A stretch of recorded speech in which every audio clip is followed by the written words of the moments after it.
ನಮಸ್ಕಾರ ಕರ್ನಾಟಕ. ಎಲ್ಲರೂ ಹೇಗಿದ್ದೀರಾ? ಎಲ್ಲರೂ ಚೆನ್ನಾಗಿದ್ದೀರಾ ಅಂತ ಭಾವಿಸ್ತಾ, ಸಿಕ್ಕಾಪಟ್ಟೆ ಸೋಷಿಯಲ್ ಮೀಡಿಯಾದಲ್ಲಿ ಧನ್ರಾಜ್ ಅವರು ಮೋಸದಿಂದ ಗೆದ್ದಿದ್ದಾರೆ ಅಂತ ಸಿಕ್ಕಾಪಟ್ಟೆ ಒಂದು ಮಾತುಕತೆಗಳು, ಚರ್ಚೆಗಳು ತುಂಬಾ ಓಡಾಡ್ತಿದೆ ಗುರು. ಇಲ್ಲಿ ಏನಪ್ಪಾ ಅಂದ್ರೆ ಬಿಗ್ ಬಾಸ್ ಅವರು ಈ ಒಂದು ಗೇಮ್ ನಡೀತಾ ಇರ್ಬೇಕಾದ್ರೆ ಅವರು ಮಿರರ್ ನೋಡ್ಕೊಂಡು ಆಡ್ತಾ ಇರೋದನ್ನ ಗೊತ್ತಿದ್ರು ಕೂಡ ಆದ್ರೂ ಅವರು ಬಿಗ್ ಬಾಸ್ ಅವರು ಸುಮ್ನೆ ಇದ್ದಾರೆ ಅಂದ್ರೆ ಇಲ್ಲಿ ಯಾರನ್ನ ಇವರು ಸೇವ್ ಮಾಡಕ್ ಹೊಂಟಿದ್ದಾರೆ ಅಂತ ಅರ್ಥ ಆಗ್ತಾ ಇಲ್ಲ.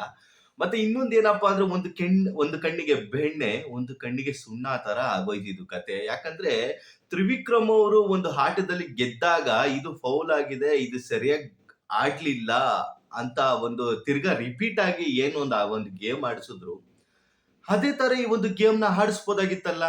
ಇವಾಗ ಯಾಕೆ ಮೌನವಾಗಿ ಬಿಗ್ ಬಾಸ್ ಸುಮ್ನೆ ಕೂತಿದ್ದಾರೆ? ಜನಗಳು ಕೇಳ್ತಾ ಇರೋದು ಇದೆ ಅಲ್ವಾ? ಇದು ಫೈನಲ್ ಹಂತದಲ್ಲಿದೆ. ಯಾರಿಗೆ ಆಗ್ಲಿ ಇಷ್ಟು ತಿಂಗಳುಗಳ ಕಾಲ ಒಂದು ಸತತ ಹೋರಾಟ ಮಾಡ್ಕೊಂಬಂದು ಇನ್ನೇನು ಫೈನಲ್ ಹಂತದಲ್ಲಿ ಬಂದಾಗ ಈ ತರ ಮೋಸವಾಗಿ ಗೆದ್ರೆ ಇದನ್ ಯಾರು ಕೂಡ ಸಹಿಸ್ಕೊಂತಾರೆ ಹೇಳ್ರಿ?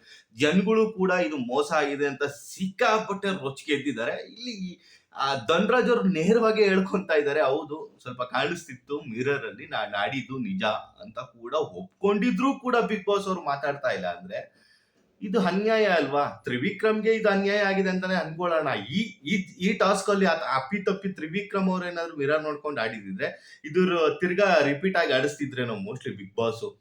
ಅದು ತ್ರಿವಿಕ್ರಮ್‌ಗೆ ಒಂದು ಅನ್ಯಾಯ ಆಗ್ತಿದೆ ಏನೋ ಅಂತ ಒಂದು ಭಾವನೆ ನನಗೆ ಬರ್ತಾ ಇದೆ. ನನ್ಗಂತೂ ಸಿಕ್ಕಾಪಟ್ಟೆ ಬೇಜಾರಾಯ್ತು ಗುರು. ಇದನ್ನ ಗೆಲುವನ್ನಲ್ಲ, ವೇಸ್ಟ್ ಇದು. ಇದು ಮೋಸದ ಗೆಲುವು ಇದು. ಅಸಹ್ಯ ಇದು. ಇದು ಗೊತ್ತಿದ್ರು ಸುಮ್ನೆ ಇದಾರಲ್ಲ, ಇದು ಇದ್ರಷ್ಟು ವರ್ಸ್ಟ್ ಯಾವ್ದು ಇಲ್ಲ.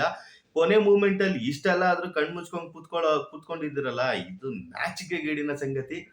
ಮತ್ತೆ ಸ್ನೇಹಿತರೆ, ನಿಮಗೆ ಏನ್ ಅನಿಸಿದೆ ಧನ್ರಾಜ್ ಅವ್ರ ಬಗ್ಗೆ? ಈ ಒಂದು ಗೇಮ್ ಗೆದ್ದಿರೋದ್ರ ಬಗ್ಗೆ ಮಾತ್ರ ನಾನು ಮಾತಾಡಿರೋದು. ಇದ್ರ ಬಗ್ಗೆ ನಿಮ್ಗೆ ಏನ್ ಅನಿಸ್ತಿದೆ ಅದನ್ನ ಕಮೆಂಟ್ ಬಾಕ್ಸ್ ಅಲ್ಲಿ ತಿಳಿಸಿ. ಆದಷ್ಟು ಈ ಒಂದು ವಿಡಿಯೋನ ಶೇರ್ ಮಾಡಿ, ಲೈಕ್ ಮಾಡಿ. ಮುಂದಿನ ಅಪ್ಡೇಟ್ಗಳನ್ನ ಕೊಡೋದಕ್ಕೆ ಇಷ್ಟಪಡ್ತೀನಿ. ಅಲ್ಲಿವರೆಗೂ ನಮಸ್ಕಾರ.